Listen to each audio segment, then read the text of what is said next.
नमस्कार, स्वागत है आपका अनादि टीवी में और मैं हूं आपके साथ ऋतु सिंह। बुलेटिन की शुरुआत करेंगे भोपाल से मिल रही बड़ी खबर के साथ, जहां अनादि टीवी की खबर का बड़ा असर हुआ है।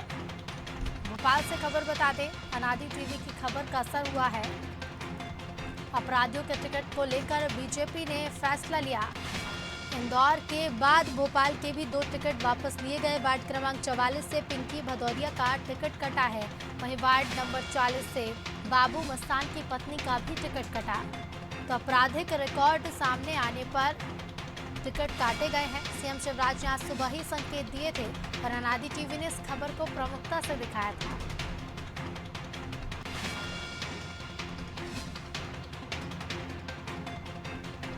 अपराधियों के टिकट को लेकर बीजेपी का फैसला। इंदौर के बाद भोपाल के भी 2 टिकट वापस लिए गए हैं।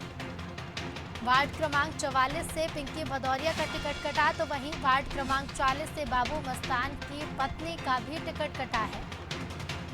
आपराधिक रिकॉर्ड सामने आने पर टिकट काट दिए गए हैं। बता दें कि मुख्यमंत्री शिवराज सिंह चौहान ने आज सुबह ही संकेत दिए थे। अनादि टीवी ने खबर को प्रमुखता से दिखाया था और बीजेपी ने ये फैसला लिया है अपराधियों के टिकट को लेकर।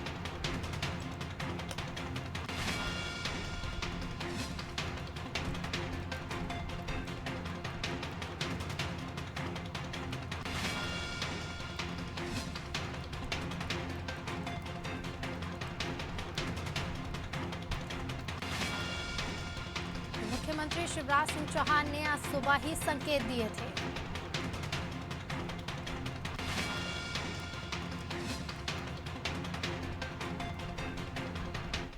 खबर का असर हुआ है अनादि टीवी की।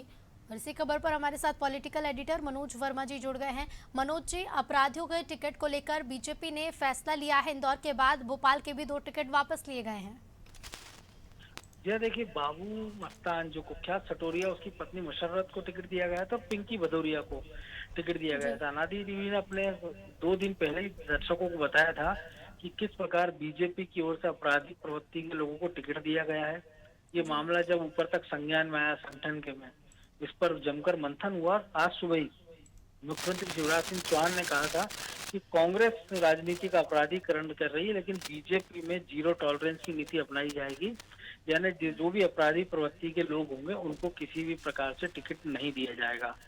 इसके बाद से छानबीन समिति से बात हुई। उसके बाद अब से कुछ देर पहले जो बीजेपी के प्रदेश अध्यक्ष हैं बीडी शर्मा, उन्होंने इस बात का ऐलान किया कि भोपाल से जो दोनों आपराधिक प्रवृत्ति के लोग हैं, मुशर्रत और पिंकी भदौरिया, उनका टिकट काट दिया गया है। इसी तरह इंदौर में जो युवराज था, उनकी पत्नी को भी टिकट दिया गया था, वो वकील थी, लेकिन इसी आधार पर उनका टिकट काट दिया गया था। और इसी के बाद से मध्य प्रदेश में बाकी शहरों में इस बात को लेकर सवाल उठने लगा था और भोपाल में भी इस बात के लेकर चर्चा होने लगी थी कि जब बाकी जगहों पर ये आधार हो सकता है तो फिर यहाँ क्यों नहीं हो सकता है। लेकिन जब अनादि टीवी ने इस खबर को प्रमुखता से दिखाया, इसके बाद बीजेपी संगठन ने संज्ञान लिया और अंततः अब से कुछ देर पहले एक फैसला हो गया है।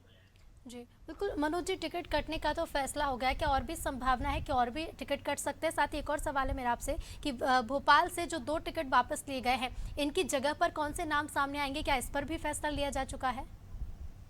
देखिए, 6 टिकट बीजेपी ने होल्ड किए थे, उनमें से कई सारे वार्डों में प्रत्याशियों को बदला गया। तो आमतौर पर पार्टी करती है कि जो भी दावेदार होते हैं संभावित, जब उनपे किसी एक पे निर्णय नहीं होता तो कई सारे डमी कैंडिडेटों से नामांकन दाखिल करा दिया जाता है। लेकिन पार्टी जिसको बी फार्म देती है वो पार्टी का अधिकृत उम्मीदवार होता है और फिर बाकी लोग या तो उनको वो नामांकन वापस ले लेते हैं या फिर निर्दलीय के रूप में अगर वो चाहे तो चुनाव मैदान में रह सकते हैं। तो बीजेपी ने भी यही फार्मूला अपनाया है कि इनके टिकट काटने के बाद बीजेपी के अपने जो संभावित 2 लोग हैं इनकी जगह, उनको अपना बी फार्म दे देगी और उसके बाद वो पार्टी के अधिकृत उम्मीदवार हो जाएंगे। जी बिल्कुल मनोज जी, बहुत बहुत धन्यवाद आपका तमाम जानकारियों के लिए। तो प्रमुखता से अनादि टीवी ने इस खबर को दिखाया था और इसके बाद अब अपराधियों के टिकट को लेकर बीजेपी ने ये फैसला लिया। भोपाल के भी 2 टिकट वापस लिए गए हैं।